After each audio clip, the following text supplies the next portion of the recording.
My late wife's necklace was the only thing I had left of her. When I couldn't find it, my daughter said, "I sold the necklace. I needed the money for a vacation." When I called the pawn shop to recover it, they said, "Sir, you won't believe what we found inside the medallion on the pendant. I had no idea it could open. Can you imagine losing the one last thing that connected you to the person you loved most in the world? The single, irreplaceable treasure? And then finding out it was taken, not by some stranger, but by your own family for a vacation? But here's the kicker. That betrayal wasn't the end of the story. Oh no. It was just the beginning of a shocking discovery that blew my entire world apart. What the hell happened next? Let me tell you. It was Eleanor's birthday. 3 years since she'd passed, and the silence in the house still echoed with her absence. I'd planned to spend the morning alone, just me and her necklace, that beautiful gold chain with the heart locket she'd worn every single day for 40 years. It was the only piece of her I had left that still felt warm, somehow. But when I reached for its velvet box in my dresser drawer, it was empty. Just a cream satin ghost where her memory should have been. My hand started to tremble. Downstairs, the chaos was a stark contrast to my quiet grief. Jennifer's voice, sharp and demanding, cutting through the morning air. Michael's booming laugh from the living room, some sports announcer yelling beneath it. And Amber, my granddaughter, her phone conversation drifting up the stairs, complaints about being stuck here, about Phoenix being boring, about wanting to get back to California already. My home, my sanctuary, had become their personal hotel. Panic, cold and sharp, began to claw at my chest. I pulled the drawer out completely, dumping socks onto the bed. Nothing. On my knees, I checked under the dresser, just dust and an old receipt. My breathing hitched. The closet, patting down coat pockets, rifling through shoeboxes. Faster. Into the bathroom, yanking open the medicine cabinet, pulling out drawers, Q-tips scattering across the tile floor. Where was it? Where was it? I even checked the impossible places, the nightstand drawer I'd already searched twice, behind the headboard, under the mattress. My hands shook harder now, that steady tremor I hadn't felt since the hospital. Since those last agonizing hours with Eleanor, when nothing I did could stop what was coming. 42 years of marriage. And that necklace was all I'd kept. Her clothes donated, her books given away, her garden tools rusting in the shed because I couldn't bear to use them. But the necklace, I kept that, safe, untouched, except on days like this, when I needed to remember her face. I walked downstairs, each step deliberate, a strange coldness settling over me. Michael was sprawled across my couch, feet up, chips on his chest. He didn't even look up. I stepped over Amber's shopping bags, navigated around the coffee table shoved out of place. Jennifer stood at the kitchen counter, phone in one hand, a knife in the other, chopping vegetables with aggressive precision. "Thunk, thunk, thunk. Jennifer," I said, my voice barely a whisper. "Have you seen? I'm busy, Dad." She didn't look up. "It's important. Eleanor's necklace is—" "Check your room. You probably forgot where you put it." The knife kept hitting the board. Asterisk thunk. "Thunk, asterisk. I did check my room," I said, working to keep my voice level. "I've checked everywhere. The necklace is gone." She sighed. That particular exhale she perfected over the 2 years since they'd moved in. The one that screamed I was an inconvenience, a burden she'd graciously agreed to shoulder. "No one wants your old stuff, Dad. It was your mother's." My throat felt tight. "The only thing I kept. Then you should have been more careful with it." I stood there, watching her chop celery into violent little pieces. Something in my chest went cold. Not hot anger. Cold, like the temperature dropping before a storm. "Jennifer, please," I made myself say quietly. "I need to know what happened to it." She finally stopped, set down the knife, turned to face me, and her eyes, they held no warmth at all. Hadn't in years, really. But I'd been fooling myself, hadn't I? Telling myself this was still my daughter, Eleanor's daughter, the girl who used to bring me dandelions from the yard. "Fine," she said flatly. "I sold it. Desert Gold Pawn Shop over on Thomas Road." The words didn't make sense at first. Asterisk sold it. My daughter sold Eleanor's necklace. Asterisk, yes. What? We needed $800 for Hawaii. You said no when I asked, so I found another way. Her voice held no apology, no recognition that she'd done anything wrong. She picked up the knife again, resumed chopping. From the living room, Michael's voice drifted over, lazy and satisfied. It was just sitting there, Wilbur. Eleanor's gone. Dead people don't need jewelry. He didn't even sit up to say it. Kept his eyes on the television, scratched his stomach, reached for another handful of chips. The casual nature of it somehow made it worse than if he'd been angry, confrontational. This was just obvious to him. Of course, they'd sold it. Why wouldn't they? On the stairs, Amber laughed. That bright, empty sound of someone who finds genuine pain hilarious. Grandpa, you're being dramatic. It's just a necklace. Mom got us an awesome vacation. I looked at her. Really looked. 23 years old. Eleanor's granddaughter. And she had the same empty eyes as her mother. When had that happened? Or had I just been refusing to see it? Your grandmother wore that every day for 40 years, I said quietly. Amber shrugged, already turning away, phone back to her ear. Well, now someone else gets to wear it. Circle of life, or whatever. I stood in my kitchen. My kitchen. In the house Eleanor and I had bought in 1985. The house we'd filled with 42 years of memories. And I looked at these three people, my daughter, her husband, her daughter. They stared back with the collective expression of people waiting for an inconvenience to remove itself. I turned and walked to my bedroom, closed the door behind me with a soft click.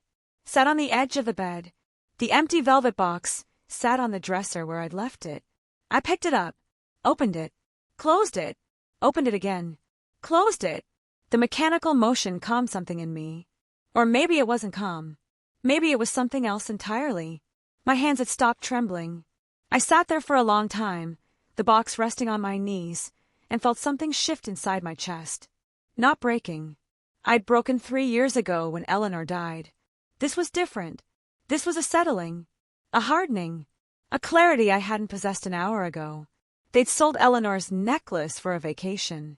Jennifer had gone into my bedroom, into my private drawer, taken the one thing I treasured, and exchanged it for spending money.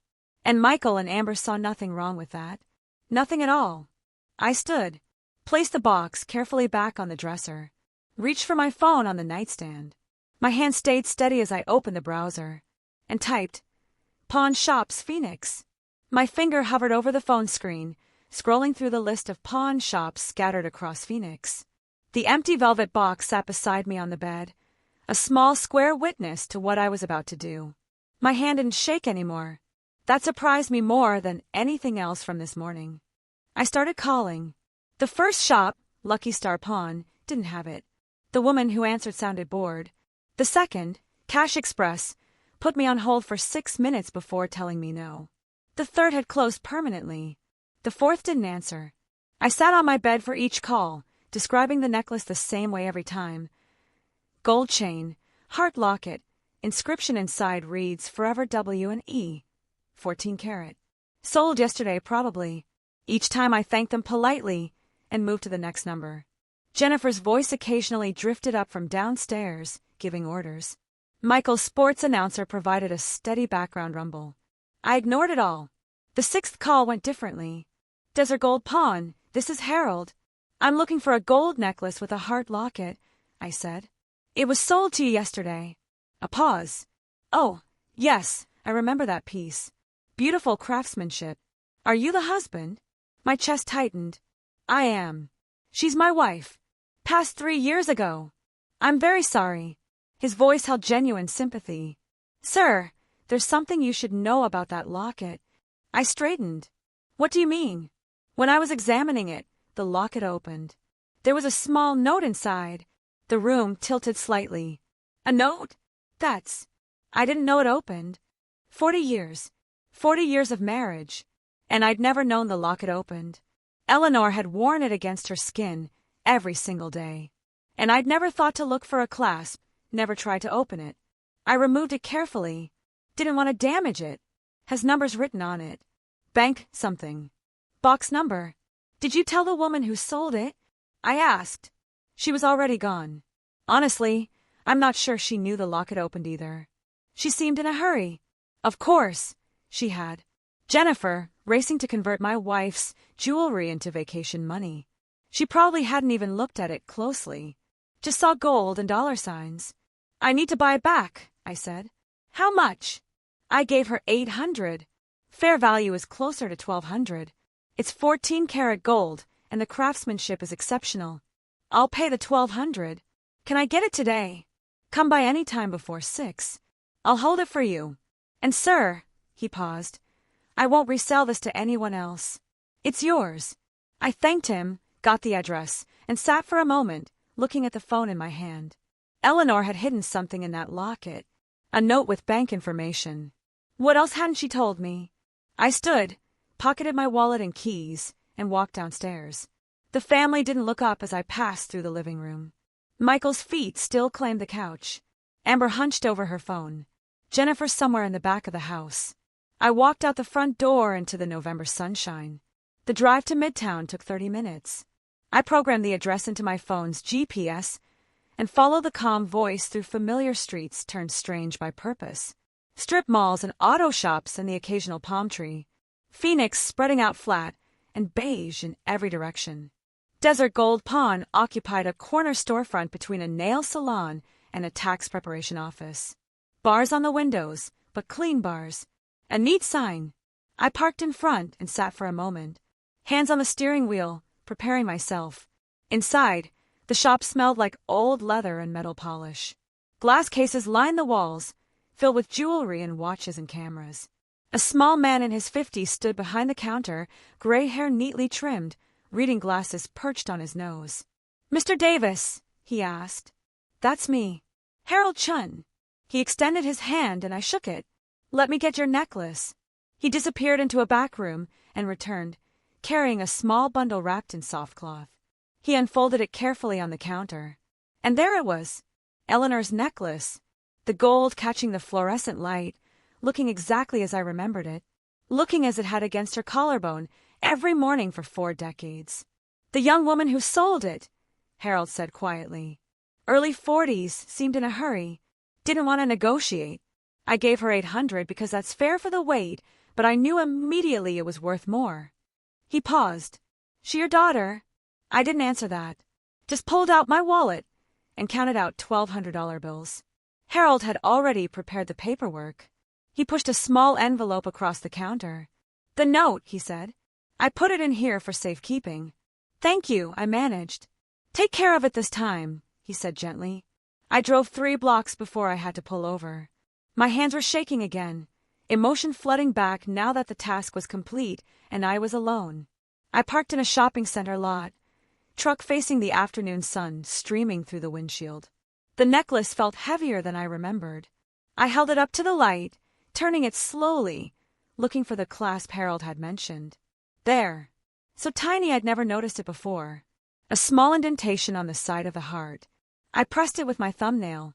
The locket sprang open. Inside, rolled impossibly tight, a piece of paper no bigger than my pinky nail. I used my fingernails to extract it, unrolled it carefully against my thigh. Eleanor's handwriting, microscopic but unmistakable. Bank of Arizona, box number 472. I sat in my truck staring at those words until the sun shifted and the windshield glare became too much. Eleanor had a safety deposit box at Bank of Arizona, box number 472. And she'd never told me.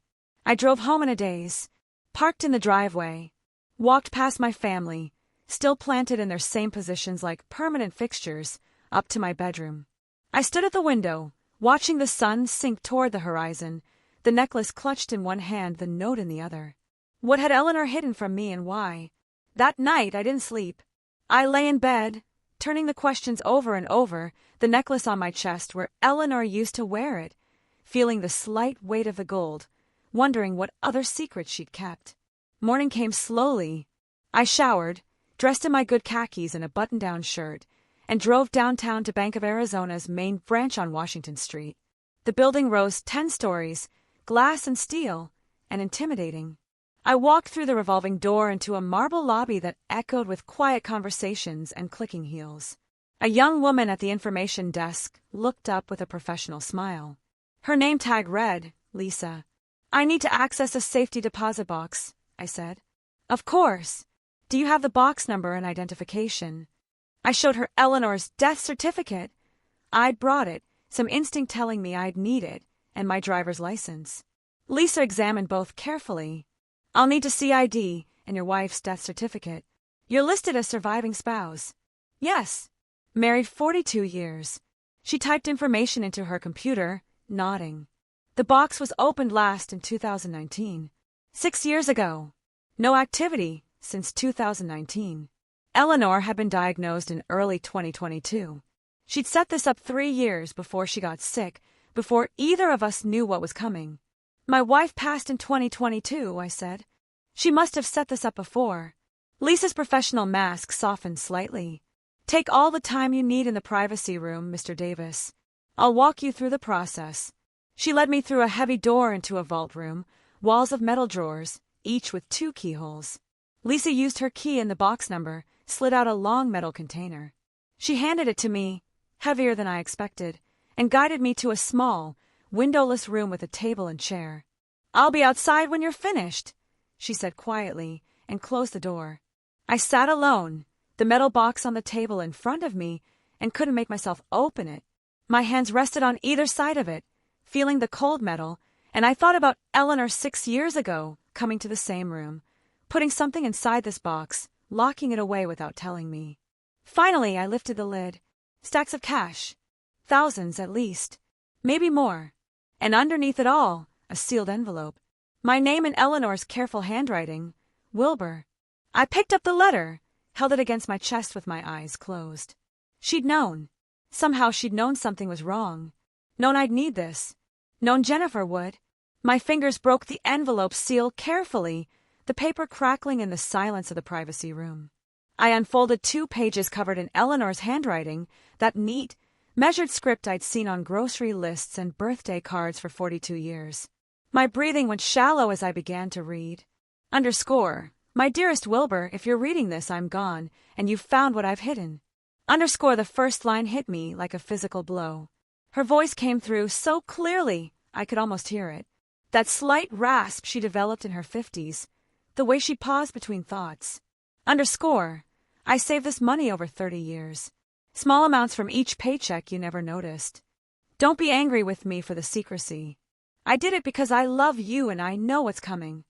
Underscore, I read faster, my hand trembling against the table's edge. Underscore, Jennifer has always been difficult. Remember when she was 25 and demanded we pay for her wedding? Then didn't invite your brother because he couldn't give an expensive gift. I saw her true nature then. The way she treats people as transactions. The way nothing is ever enough. Underscore, I did remember. Eleanor had been upset for weeks, but I dismissed it as normal wedding stress. Mother-daughter tension. I'd made excuses for Jennifer. Underscore, after I'm gone, she'll see you as nothing more than a resource to drain. Michael will encourage it. He's always been a user. You know that, even if you won't say it. And Amber learns from her parents. I'm sorry to write these things, but you need to hear them. Underscore, my jaw clenched. Eleanor had tried to warn me, subtly over the years. Little comments I'd brushed aside as over-criticism, as a mother being too hard on her daughter. But she'd seen clearly what I'd refused to acknowledge. Underscore, these savings are for you, my dear. $27,000 to protect yourself when you finally see what I saw. Don't let them turn you into a victim. You're stronger than you know. Be strong. Live for yourself. The house, the money, everything. It's yours. You worked for it. Don't let them take it out of guilt or obligation. Underscore, I stopped reading. Pressed the letter against my chest. $27,000. Plus what was in the box. I'd counted quickly, estimated over $20,000 more. Eleanor had saved nearly $50,000 without me knowing. How had I not noticed? All those years of her working night shifts at the hospital, picking up extra hours, and I thought it was just her dedication to nursing. The final paragraph. Underscore, I wish I could be there to protect you, but I trust you'll know what to do when the time comes. You've always been thoughtful, methodical, careful. Use those strengths now. Don't be pushed around. And know that I love you more than anything in this world. Forever yours, Eleanor. Underscore, I sat in that small room and reread certain passages. The wedding incident, the warning about Michael, the instructions to be strong. Every word felt like validation I hadn't known I desperately needed. Eleanor had seen everything, understood everything, and she prepared for this moment. I folded the letter precisely, placed it in my jacket pocket, over my heart. The cash stayed in the box, too much to carry safely, and I wasn't sure yet what I'd do with it. I stood, pushed the chair in, opened the door. Lisa looked up from her desk. "All finished, Mr. Davis?" "Yes. Thank you for your help." "You're welcome. If you need to access the box again, just call ahead." I walked through the marble lobby, my footsteps echoing. Outside, afternoon sunlight hit me like a wall, harsh and unforgiving. I sat in my truck for 10 minutes, staring through the windshield at the parking garage's concrete wall opposite me, not really seeing it. Eleanor, always having my back. Even now, even from beyond. I touched the necklace under my shirt, felt the warm metal against my skin. The drive home happened on autopilot. Traffic lights, turn signals, merging lanes. At a red light on Central Avenue, I pressed my palm against the letter in my pocket. A horn blared behind me. The light had turned green. I drove forward, my mind processing everything I'd read. Home looked different when I pulled into the driveway. I sat watching through the front window before I got out. Jennifer on the couch, feet tucked under her, phone pressed to her ear, laughing at something. Michael sprawled in my recliner. Eleanor's 30th anniversary gift to me, the brown leather worn to the shape of my body. Amber at the kitchen table. Bottles of nail polish scattered, cotton balls everywhere, painting her nails bright pink. My house. My space. Occupied like conquered territory. I walked inside. Nobody looked up. Jennifer noticed the necklace first.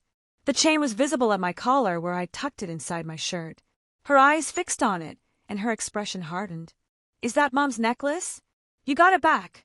I touched it protectively. "Yes." She stood, phone lowered, handed over. "We sold it.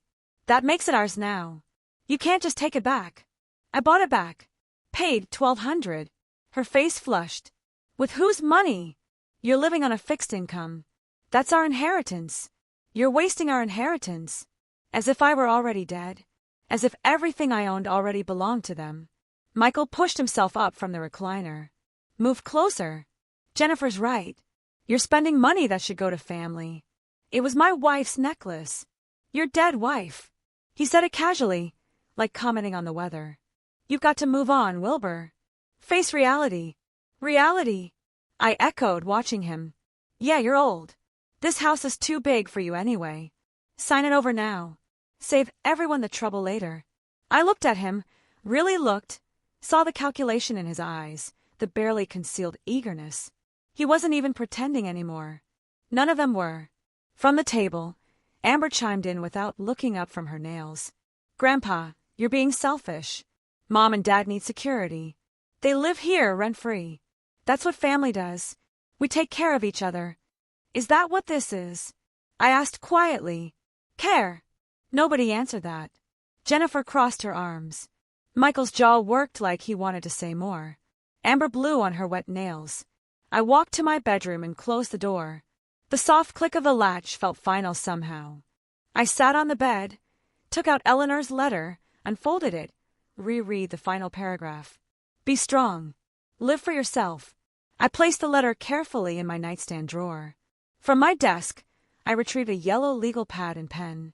Sat down at the desk. Eleanor had bought at an estate sale years ago, the surface scarred and solid. At the top of the first page I wrote, March 17th, actions taken. Below it, I began a list. The first item, 1. Document everything. I woke before dawn on March 18th, the legal pad on my nightstand filled with notes from the previous night. I'd spent hours after the confrontation thinking, planning, writing. My engineering training coming back. Identify the problem, gather data, develop solutions, execute systematically. I dressed quietly in the dark. The house lay silent around me, my family still sleeping off their late night of television and complaining. I moved through the hallway like a ghost, each footstep deliberate and soft. In the living room, I photographed Michael's belongings spread everywhere. Work boots by the door, he didn't work. Jacket thrown over the couch arm. Remote controls. Chip bags. Beer cans on the side table. My coffee table shoved 3 feet from where it should be to accommodate his sprawl. The bathroom next. Amber's makeup covered every inch of counter space. Foundation bottles, lipsticks, palettes of eyeshadow, brushes standing in cups. I photographed it all. The guest room Eleanor had used for her crafts now served as Jennifer's closet. I opened the door. Racks of clothes. Shoes lined against the wall. Photographed that, too. In the kitchen, I opened the refrigerator. Every item purchased by me. Photographed the food, then the receipt beside it. The electric bill sat on the counter. $287. My name at the top.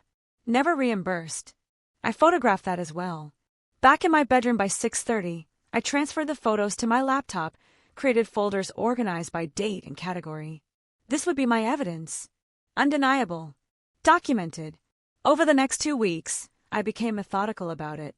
Went through my filing cabinet, pulled documents I'd kept organized for years.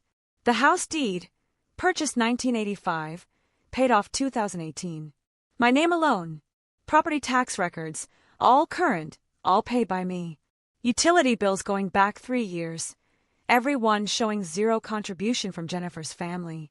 On March 25th, when everyone left for the day, Jennifer to her part-time job at the dental office, Michael supposedly job hunting, Amber meeting friends. I installed the camera. I'd researched Arizona law carefully.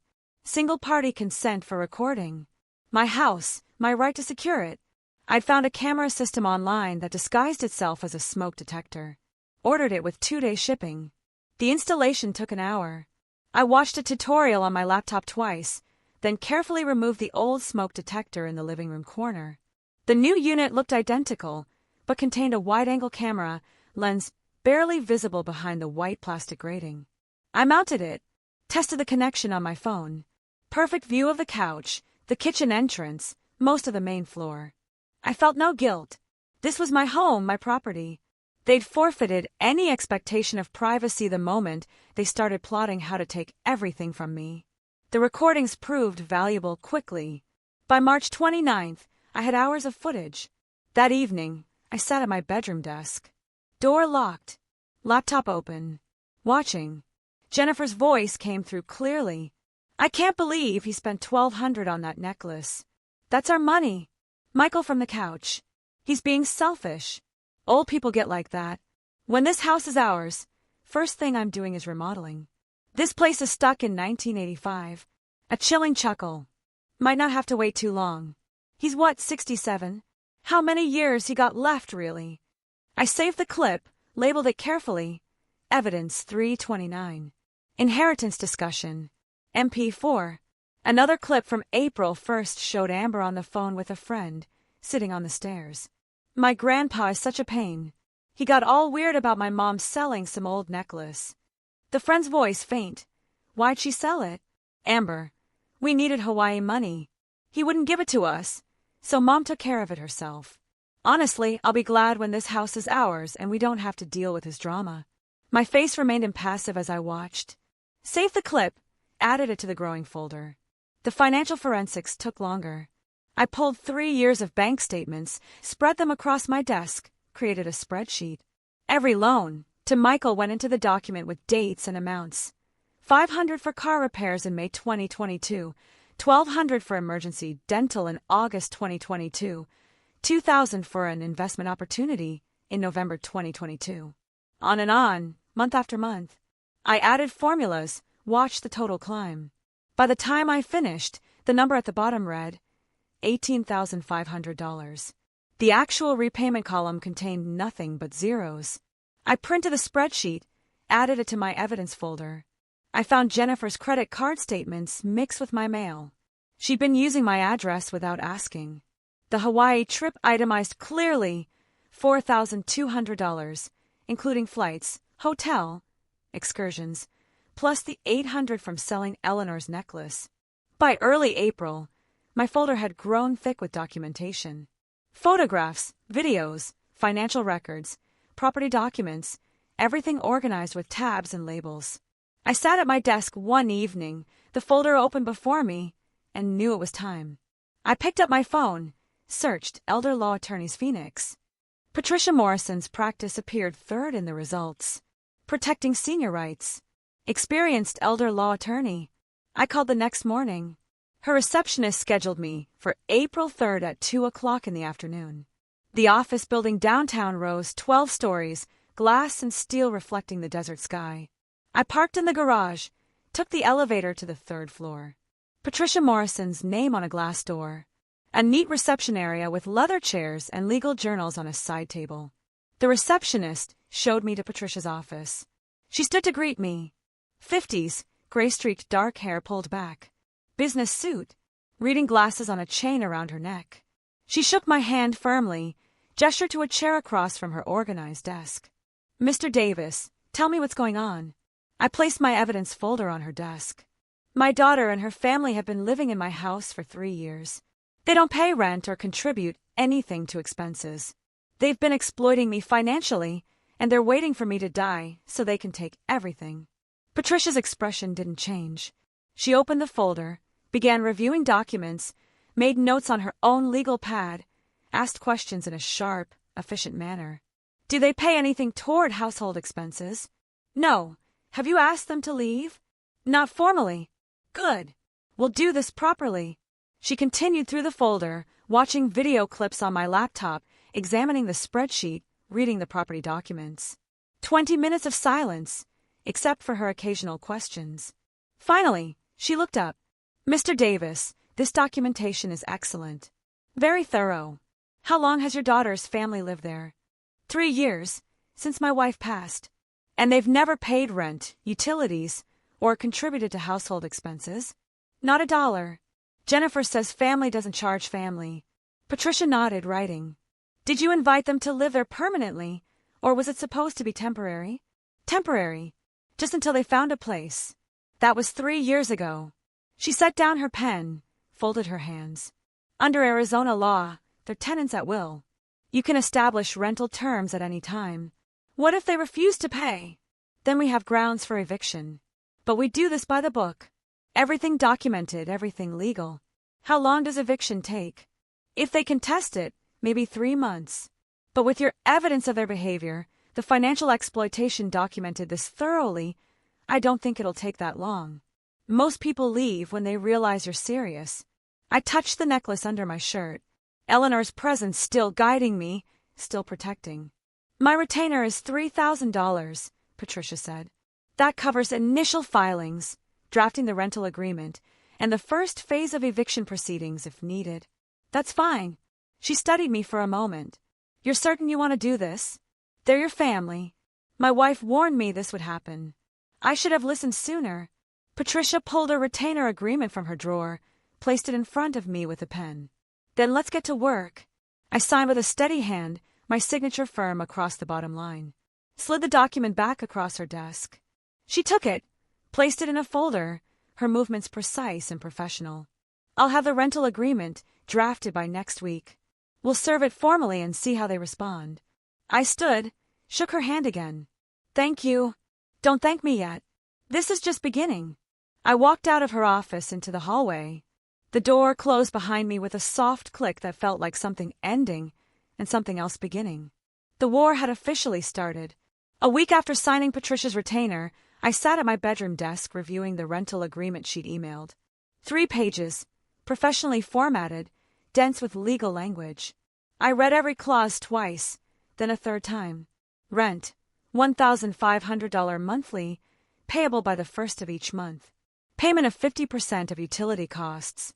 Respectful behavior toward the property owner and peaceful enjoyment of the premises. 30-day notice period if tenant fails to comply with stated terms. The market rate for comparable space in Phoenix ran around $2,200. Patricia had explained the strategy, make the terms reasonable, so no judge could call them punitive. This wasn't about gouging Jennifer. This was about establishing my rights as property owner and their status as tenants. I touched the necklace under my shirt. Eleanor would approve of this methodical approach. I clicked reply, typed, "This is perfect. Let's proceed." Hit send without hesitation. Patricia arranged for official service. On April 10th, at 2 o'clock in the afternoon, a woman arrived at my door carrying a leather portfolio, professional attire, all business. Deborah Keene, Notary Public. Jennifer appeared behind me. Who's this? I stepped aside, let Deborah enter. She moved to the dining table, opened her portfolio, removed the rental agreement and her notary seal. Jennifer hovered, suspicion radiating from her. Miss Thompson, I'm here to serve you with a rental agreement for this property. Deborah's voice carried formal weight. Please read it and sign acknowledging receipt. Jennifer snatched the document. Her eyes moved rapidly across the first page. Her expression darkened with each line. $1,500 a month? Utilities? This is insane. The document outlines terms of continued residency, Deborah said calmly. You're not required to agree, only to acknowledge you've received it. I'm not signing anything. Deborah made a notation on her form. Noted. Service is complete regardless. You have 30 days to respond. Jennifer whirled on me. What is this? Some kind of joke? It's a rental agreement. Legally required. We're your family. This house belongs to us. This house belongs to me. The deed is in my name. You're tenants. Tenants. Tenants. How dare you? Michael emerged from the living room, took the agreement from Jennifer's shaking hands, read it quickly, his face reddening. You're not thinking clearly, Wilbur. Maybe you need a doctor to evaluate your mental state. My mental state is fine. We'll see what a judge says. Competency hearing. We'll get guardianship. You're welcome to try. He stepped closer, using his height advantage. You have no idea what you're starting, old man. Deborah gathered her materials efficiently, clearly accustomed to hostile situations. She left without ceremony. The door closed behind her with a definitive click. The terms are reasonable, I said into the silence. Below market rate for rent in this neighborhood. We're not paying you rent. Jennifer's voice cracked. Then you need to leave. Michael's jaw worked. We're not going anywhere. You have 30 days. After that, the decision won't be yours anymore. I walked to my bedroom, closed the door, sat on the bed for a moment, breathing steadily. Through the walls, Jennifer's voice rose in fury. Michael's deeper rumble responded. Amber's higher pitch joined the chorus. I had other moves to make. The bank downtown took 30 minutes to reach. I parked in their garage, took the elevator up, asked for a manager. Marcus, early 30s, professional demeanor, led me to his office. How can I help you today, Mr. Davis? I slid Jennifer's old signature card across his desk. I need her removed from all access to my accounts. Marcus typed on his computer, frowned. She hasn't accessed the account recently, but there was an attempt last week. April 3rd. We denied it because she didn't have proper ID, but she claimed to be acting on your behalf. My jaw tightened. April 3rd. The same day I'd met with Patricia. Jennifer had tried to drain my accounts while I was securing legal representation. Remove her completely. New passwords, new security questions. I'll flag the account for fraud attempts as well. Marcus made notes. Would you like documentation of the attempted access? Yes. Print the security log. He did. I added it to my growing evidence folder. The next morning, I met with Andrew Morrison, an estate specialist Patricia had recommended. His office occupied the second floor of a quiet building near Camelback Mountain. Andrew reviewed my existing will, everything to Jennifer, drafted 5 years ago, and set it aside. Pulled out fresh documents. You're certain about these changes? Completely certain. I initialed each page. 3 beneficiaries: the Phoenix Homeless Coalition, the Memory Research Foundation, and the Arizona Elder Rights Advocacy Center, organizations that did actual good in the world. Jennifer would receive nothing. Andrew witnessed my signature, applied his notary seal, sealed the document in an envelope, handed me a copy. Effective immediately, Mr. Davis. Thank you. Back home, I avoided the living room where my family congregated. Heard Jennifer on the phone. I know Mom's lawyer might help. I didn't know Eleanor's family attorney, but I doubted he'd take Jennifer's side once he understood the situation. The next few days, I documented everything. Michael accidentally blocking me in hallways. Jennifer going through my mail. I found several pieces opened and refolded, hidden in the kitchen drawer under dish towels, including Patricia's letter with detailed legal strategy. Federal crime, mail tampering.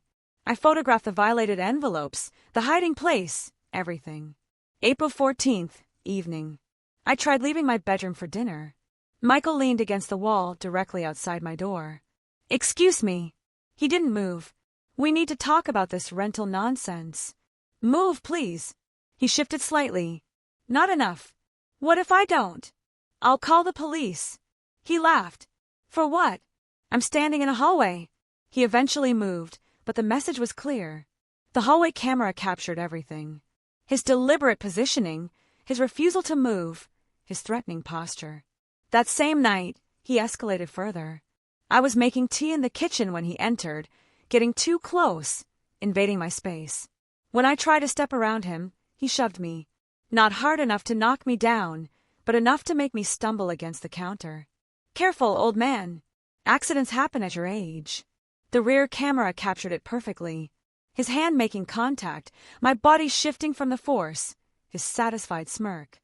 I didn't respond. Took my tea to my bedroom, locked the door. At my desk, I compiled everything methodically.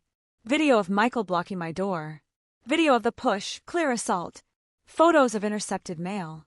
Bank notifications about Jennifer's access attempt. I created a folder, emergency eviction evidence, with organized subfolders. Wrote an email to Patricia detailing each violation. Attached the complete folder. Her response came within minutes. Call me immediately. This changes everything. I called. She answered on the first ring. Wilbur, the push is assault. The mail tampering is federal. The bank fraud attempt is elder exploitation. What does this mean? It means we're not waiting 30 days. I'm filing for emergency eviction based on domestic violence and financial abuse. How fast? Court hearing within 2 weeks. Bring all your evidence. They're going to regret escalating this. April 15th, another notification from my bank appeared in my inbox. Jennifer had made a second attempt to access my account, this time claiming I'd granted her power of attorney. The bank denied it, flagged it as potential elder fraud. I forwarded the email to Patricia. Subject line: escalation. Message body: one word: more ammunition. I clicked send, watched the confirmation appear, closed the laptop slowly. Through my bedroom door, Jennifer and Michael's voices rose in argument, planning their next move. No doubt, still believing they held some cards. They had no idea what was coming. The next morning, I walked into my kitchen to find Jennifer sitting at the table with a stranger, a man in a cheap suit, briefcase open, papers spread before him. Jennifer's eyes were red-rimmed, tissues crumpled in her fist. She looked up. Dad, this is my attorney, Mr. Carlson. We need to talk. Robert Carlson stood, extended his hand. I shook it but remained standing. Mr. Davis, I've reviewed the rental agreement you served on my client. He gestured to a chair. I didn't sit. I believe there's room for negotiation. The terms stand. Jennifer made pleading gestures from her seat. Carlson glanced at her, then back to me. Sir, may I speak frankly? He didn't wait for permission. You're well within your rights. The house is titled in your name alone. The rental terms are reasonable, actually below market rate. My legal advice to my client is to comply with the agreement or relocate. Jennifer's face crumbled. That can't be right. Tell him he's wrong, Dad. He's not wrong. Carlson closed his briefcase with a decisive snap. Miss Thompson, your father owns this property outright. You're not on the deed, not on the mortgage history. There's no adverse possession claim after only 3 years. Familial relationship doesn't create property rights. Legally, you're a tenant at will, and he's establishing formal terms. But I'm his daughter. I have rights, not to his property. I'm sorry. Carlson stood. Mr. Davis, if you'll excuse me. He left quickly, clearly wanting distance from Jennifer's mounting hysteria. The moment the door closed, Jennifer turned on me. I can't believe you're doing this. Mom would be devastated. Your mother left me a letter. She warned me about you. Jennifer froze. What letter? You're lying. She knew exactly who you were. She was right about everything. Her tears stopped as if a switch had flipped. Her voice hardened. You're going to regret this. She stormed to the guest room, slammed the door. I heard her on the phone immediately, voice rising and falling in complaint. Over the next days, she launched a systematic campaign. Knocked on my bedroom door midday, transformed into vulnerability. Clutching tissues, eyes swimming with manufactured tears. Dad, please. I'm not sleeping. I'm developing chest pains. The stress is killing me. She reached for my hand. I kept mine at my side. I've given up so much to be here with you after Mom died. How can you do this to me? I looked at her performance with detachment. Eleanor's letter had inoculated me against this manipulation. You have 29 days left. I closed the door. Her sobs sounded fake, even through the wood. Michael's approach was different. More direct. More physical. I tried leaving my bedroom the next morning. He was in the hallway, leaning against the wall directly in front of my door. Not quite blocking it, but close enough that I'd have to squeeze past him. Excuse me. He didn't move. We need to talk about this rental nonsense. Move, please. He shifted his weight, not enough to create passage. What if I don't? I'll call the police. For what? I'm standing in a hallway. His smile held no warmth. Waiting to use the bathroom. Is that a crime? He eventually moved, but not before making me turn sideways to pass. The hallway camera captured his deliberate positioning, his calculated intimidation. That afternoon, I found my mail in the kitchen drawer again. 3 days' worth, including another letter from Patricia, already opened. My hands shook as I photographed the evidence. Federal mail tampering. I sent the photos to Patricia immediately. The social pressure came from Amber. She'd been posting regularly since the rental agreement was served, crafting a narrative of victimhood for her followers. My neighbor, Mr. Chun, approached me at the mailbox. Wilbur, I saw some posts online. Your granddaughter said, well, is everything all right? Everything's fine, Tom. She made it sound like you're having some kind of episode. Memory problems, maybe. I'm establishing rental terms for my property, that's all. His expression showed he didn't quite believe me. Right. Well, if you need anything. He walked away quickly, leaving me standing alone with my mail. Across the street, Mrs. Patterson saw me, turned, and went inside without her usual wave. Amber's campaign was working. The neighborhood was turning against me based on lies posted to social media. April 14th was when Michael crossed the final line. I was making tea in the kitchen. He entered, moved too close. When I tried to step around him, he put his hand on my chest and pushed. Not hard enough to knock me down, but enough to make me stumble backward against the counter. Enough that I had to catch myself on the edge. Careful, old man. Accidents happen at your age. I said nothing. Took my tea and left. Behind me, Jennifer's voice. Michael. Not in the house. But the camera had captured everything. His hand making clear contact. My body forced backward. His threatening tone. In my bedroom, I sat at my laptop and methodically compiled the evidence. Video clips organized by date and severity.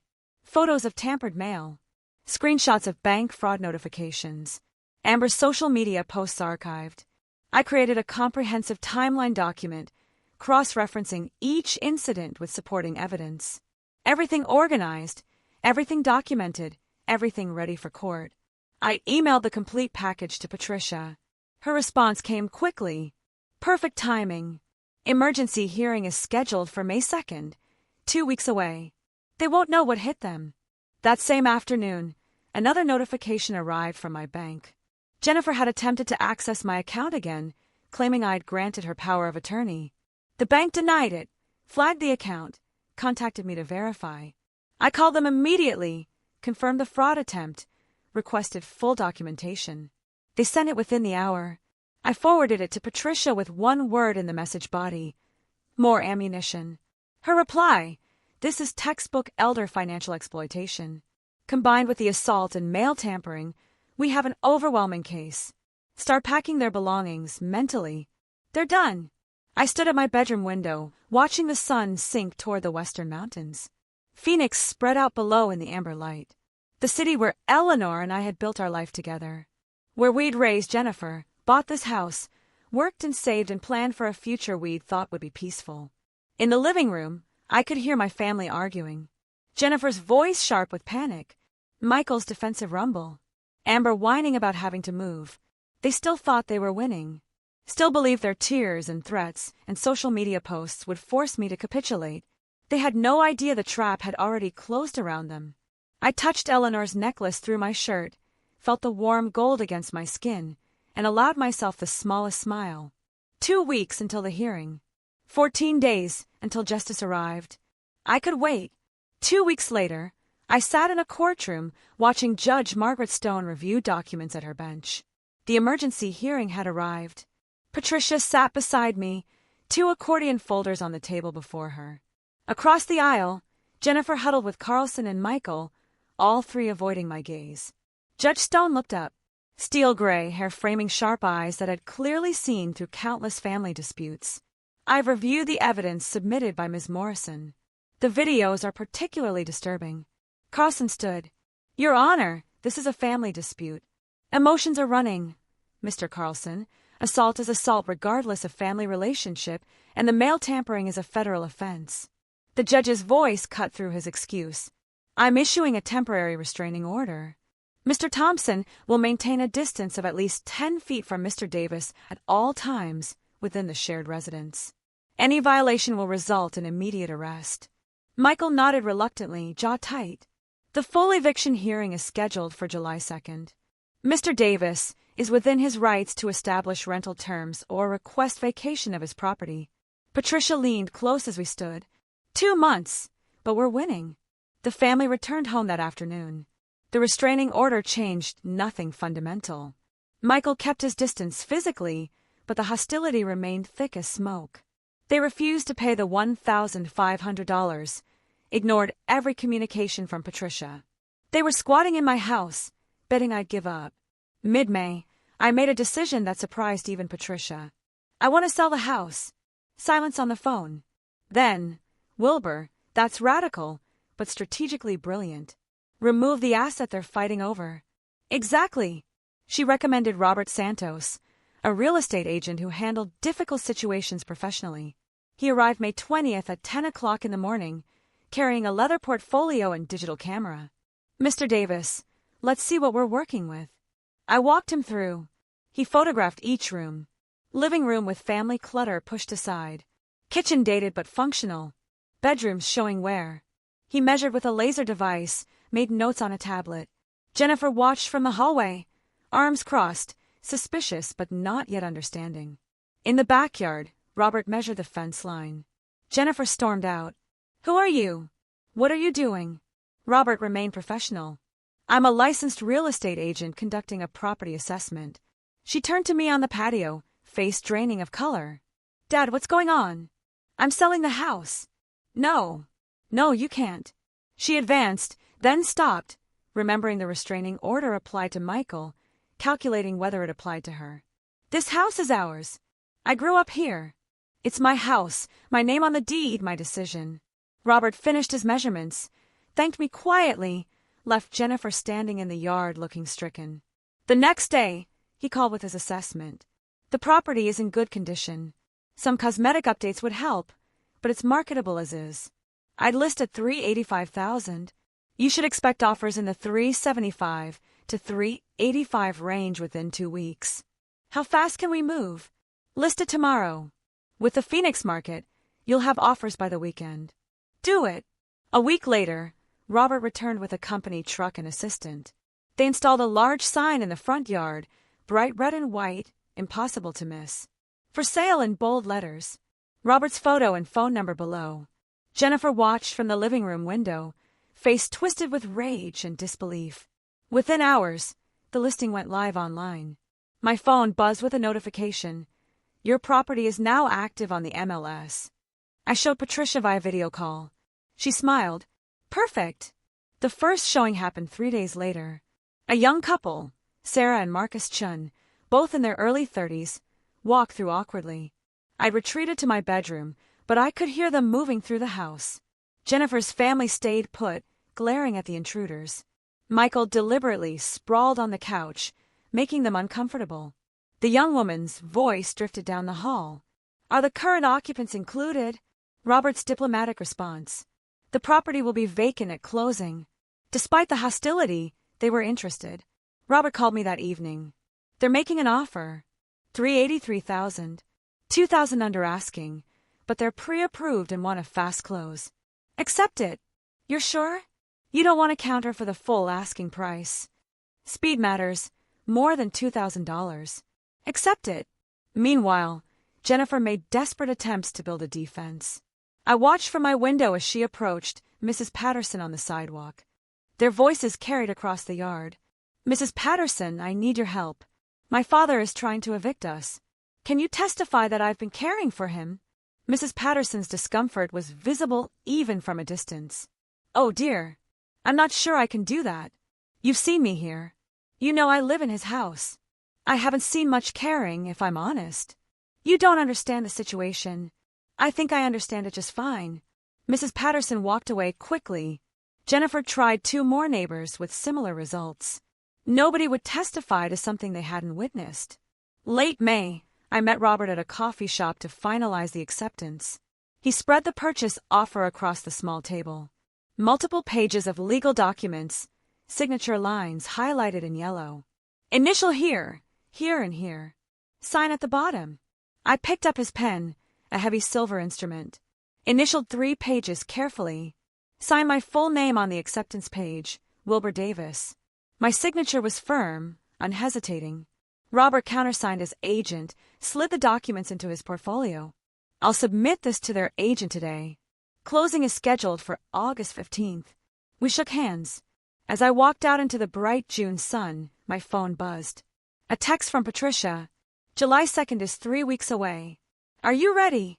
I typed back one word. "Yes." I woke before dawn on July 2nd, dressed in the dark suit I'd worn to Eleanor's funeral 3 years earlier. Straightened my tie in the mirror, seeing my own face, older now, harder somehow. I touched the necklace under my shirt, felt the warm gold through the fabric. Today was the day. Patricia met me in the courthouse hallway at 9.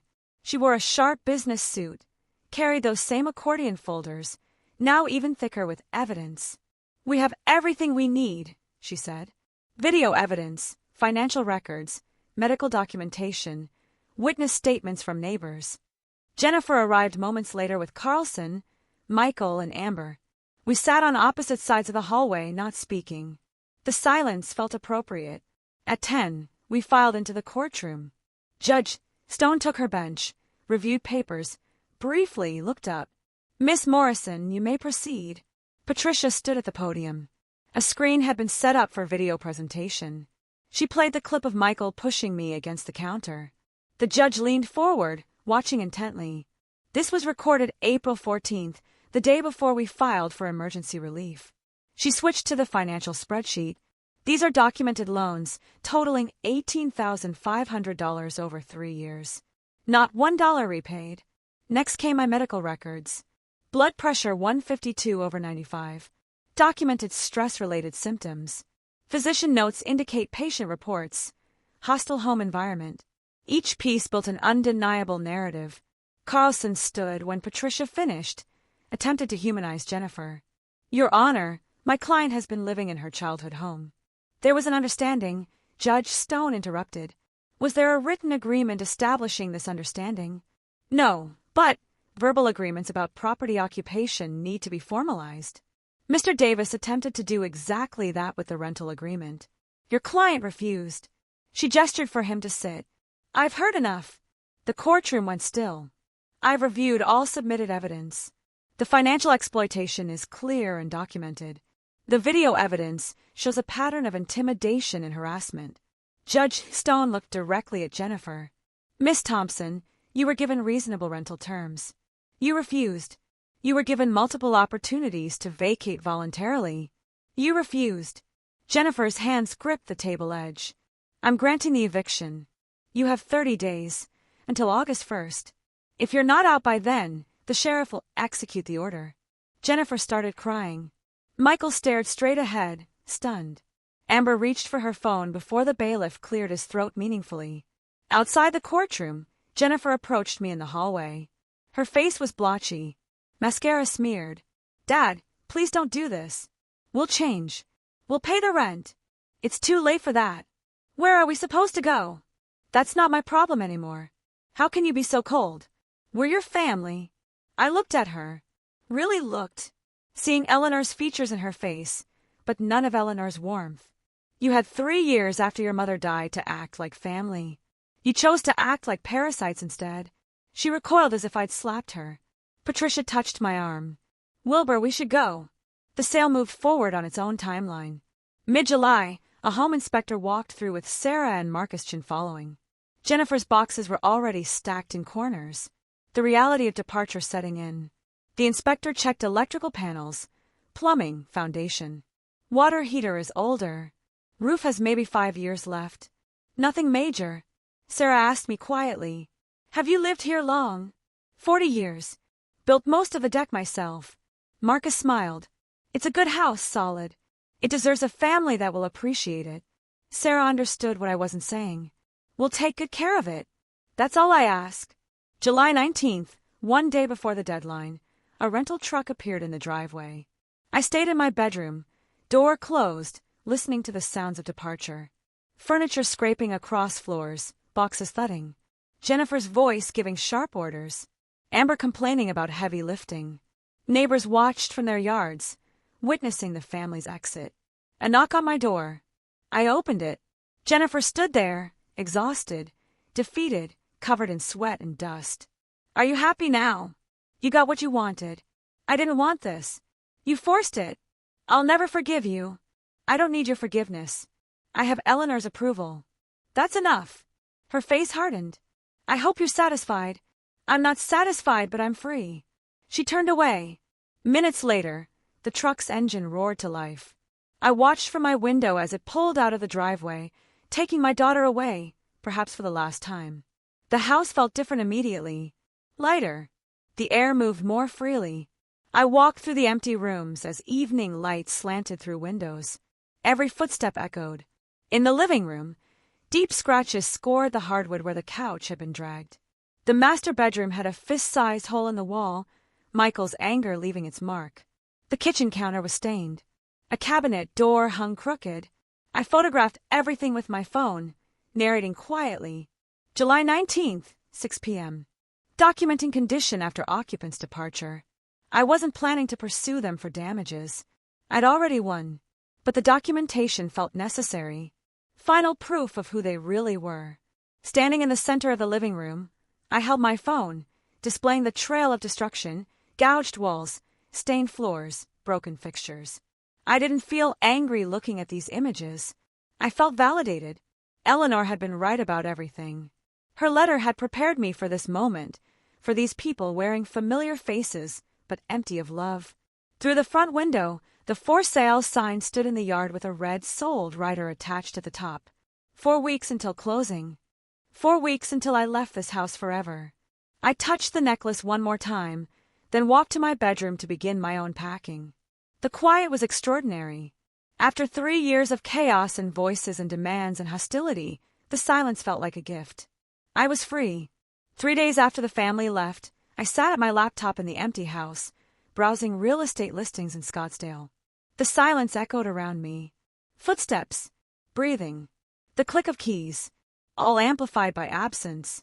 My packed boxes lined the walls. A lifetime compressed into cardboard. I'd set specific search parameters. 2-bedroom condo or apartment, safe neighborhood, under $200,000. Starting over at 67, entirely on my terms.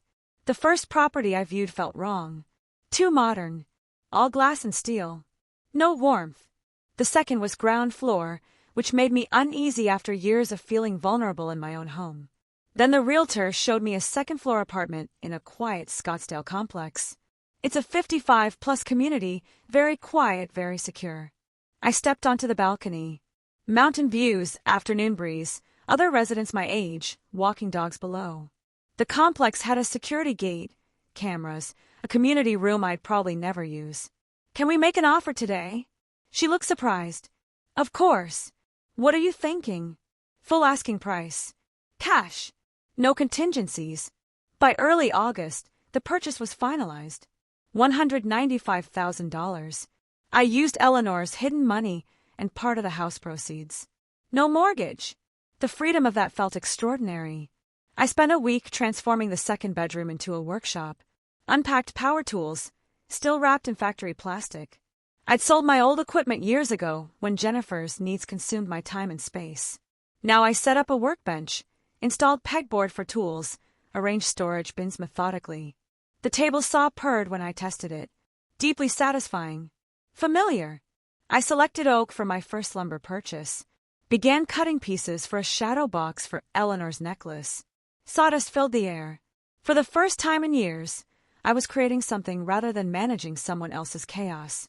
August 15th arrived, closing day. I met Sarah and Marcus Chun at the title company. Bland office, beige walls, stack of documents. We sat across from each other at the conference table. The title officer explained each document. I signed page after page, my signature automatic from decades of engineering contracts. Sarah slid an envelope across the table. We wrote you a letter for later. I accepted it, tucked it in my jacket. Marcus handed over a check for the remaining proceeds. The title officer passed the house keys to the Chens. Sarah's eyes were bright. Thank you for trusting us with your home. Make it yours now. That's what it needs. I walked out carrying only a box of photos and Eleanor's necklace. Didn't look back. Drove directly to my new apartment. Unpacked my minimal belongings. That evening, I sat on my new couch in the quiet space that was entirely mine. Opened Sarah's envelope. Read their letter. _ We want you to know we understand the sacrifice you made. We'll fill it with love and laughter. You gave us more than a house. You gave us a future. _ I folded it carefully, placed it in my desk drawer beside Eleanor's letter. 2 messages of hope from 2 different sources. Meanwhile, I'd opened a new bank account at a different institution, transferred approximately $210,000 after all purchases and expenses, set up automatic payments for utilities, HOA fees. Everything organized with the precision I'd once applied to engineering projects. For the first time in years, I reviewed my accounts without anxiety, without wondering what Jennifer had taken or Michael had borrowed. She tried calling me. I watched her name appear on my screen. Let it go to voicemail. Didn't listen. Another call. Another. I opened my settings. Scrolled to block contact. Confirmed. A text from a different number. Michael's, I'm sure. We're family. Block. Another from Amber's number. Grandpa, please answer. Block. I changed my number the next day. Gave it only to Patricia, my doctor, and the complex security office. Late August, a knock on my apartment door. I looked through the peephole. Jennifer stood there looking exhausted, desperate. Dad, I know you're in there. Please, we need to talk. We made mistakes, but we're family. I backed away silently, sat in my armchair. Her voice continued, muffled through the door. We're struggling. We can't afford. Please, Dad. More knocking. A door opened down the hall. A male voice. Ma'am, if you don't leave, I'm calling security. Jennifer, this is my father. He's not answering. You need to go. Footsteps retreating. Finally, silence. I felt no guilt.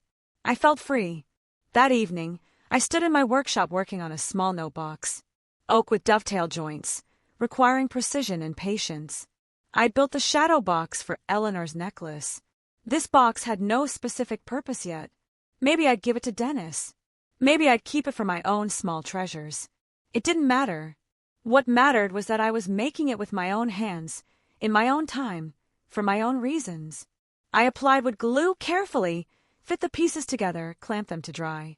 When it was finished, I mounted Eleanor's necklace inside, hung it on my living room wall in a place of honor. The gold caught the lamplight, glowing softly. Tomorrow was August 28th, 3 years since Eleanor passed. I had plans for that anniversary. Good plans. Peaceful plans. 2 days before Eleanor's anniversary, I sat in Patricia Morrison's office one last time. She slid a document across her desk. My newly finalized will. It's official. Everything goes to the 3 charities as you specified. Your daughter is explicitly excluded with an explanation that she's already received what you consider her fair share during your lifetime. I read the relevant section aloud, quietly. To my daughter, Jennifer Davis Thompson, I leave nothing as she has already received substantial financial support during my lifetime and has demonstrated through her actions that she values my assets more than our relationship. It just fit. I initialed each page, signed all 3 copies. Patricia and her paralegal witnessed. The notary seal was applied. You're protected, Patricia said. She showed me another document, a medical report from Dr. Sarah Patel, geriatric specialist. Jennifer tried to file for guardianship, claimed you were mentally incompetent to manage your affairs. I wasn't surprised. I arranged for a comprehensive evaluation. The results, cognitively sharp, physically healthy, fully competent. Her petition was dismissed immediately. I felt vindicated, but not shocked. I'd always known I was fine. Jennifer was the one who was broken. Patricia handed me another letter. This came from Carlson yesterday, requesting family mediation to repair relationships. I read it once. The desperation was transparent. Jennifer needed money. Hoped reconciliation might lead to some inheritance. No, I said simply. I'll draft a response declining. The matter is closed. Thank you, Patricia, for everything. She smiled. It was my pleasure, Wilbur. You deserve justice. August 28th arrived. 3 years exactly since Eleanor's death. I woke before dawn in my new apartment, made coffee in my small kitchen. The familiar ritual felt right. I carefully removed Eleanor's necklace from the shadow box, held it in my palm. The metal was cool, the heart-shaped locket perfect. I opened it. The tiny space where her note had been hidden was empty now, but I remembered every word. I sat in my armchair, necklace in one hand, her letter from my desk drawer in the other. Read it again. Be strong. Live for yourself. I did it, Eleanor. I whispered to the quiet room. I'm free. Tears came, not from sadness, but release. She'd saved me even after death, given me permission to choose myself over obligation. You were right about everything. Thank you for not giving up on me. I returned the necklace to its place of honor on the wall, where it caught the morning light. That afternoon, I met Dennis Morrison at a Starbucks in Scottsdale. An old friend from my engineering days, someone I'd lost touch with when Jennifer's family consumed my life. He was her first, gray hair, warm smile. We shook hands, the gesture turning into a brief hug. I tried calling you a few times over the years, Dennis said as we sat with our coffee. Always went to voicemail. I was occupied. My daughter and her family moved in after Eleanor died. Understanding dawned in his expression. Ah, that kind of occupied. Well, I'm glad you're unoccupied now. We talked for 2 hours about Eleanor, about engineering projects from decades past, about Dennis's grandchildren. Finally, I said, I'm living alone now by choice. Dennis grinned. Good for you, Wilbur. That wasn't living before. No, but it is now. How about chess next Thursday? Prepare to lose. You're on. It was the first social engagement I'd made for myself in years. That evening, I stood in my workshop, working on a new note box. This box had no specific purpose yet. Maybe I'd give it to Dennis. Maybe I'd keep it for my own small treasures. It didn't matter. What mattered was that I was making it with my own hands, in my own time, for my own reasons. I applied glue to the final joint, fitted the pieces together carefully, ran my hand over the smooth wood, feeling the grain. The satisfaction was profound. As I worked, I thought about the journey. Eleanor's letter hidden in the necklace, the discovery of her savings, the legal battle, Patricia's expertise, the house sale, this new beginning. I didn't feel victorious. I felt balanced. I cleaned my tools methodically, swept the sawdust, examined the completed box in the light. The joints were perfect. I set it on the workbench, satisfied with my work, turned off the shop light, and walked into my living room. Eleanor's necklace glowed softly in the evening light from the window. The gold caught the last rays of sun, throwing tiny reflections across the wall, like stars, like promises kept. I walked to the window, looked out at the Scottsdale Mountains, darkening against the orange sky. My phone sat silent on the counter. My number, my contacts, my control. Tomorrow I'd meet Dennis for chess. Next week, I'd finish another project in my workshop. The month after that, who knew? The future was unwritten, and for the first time in years, that felt like freedom rather than fear. I touched my shirt where the necklace used to rest against my chest. It was on the wall now, visible, honored, but no longer armor. I didn't need armor anymore. I smiled, a genuine, peaceful smile, and turned toward my kitchen to make dinner just for myself. Exactly enough. So there it is. My story. And honestly, it still feels a little wild to say it all out loud. It makes you wonder, doesn't it? About the people you trust, about the secrets they keep, and about how far you'd go to protect what's truly yours, even if it means fighting your own family. What would you have done in my shoes? How do you set those boundaries with family? Or when is it time to cut ties completely? Have you ever faced anything like this? I'd really love to hear your thoughts and experiences in the comments below. Let me know what you think. I'm genuinely curious.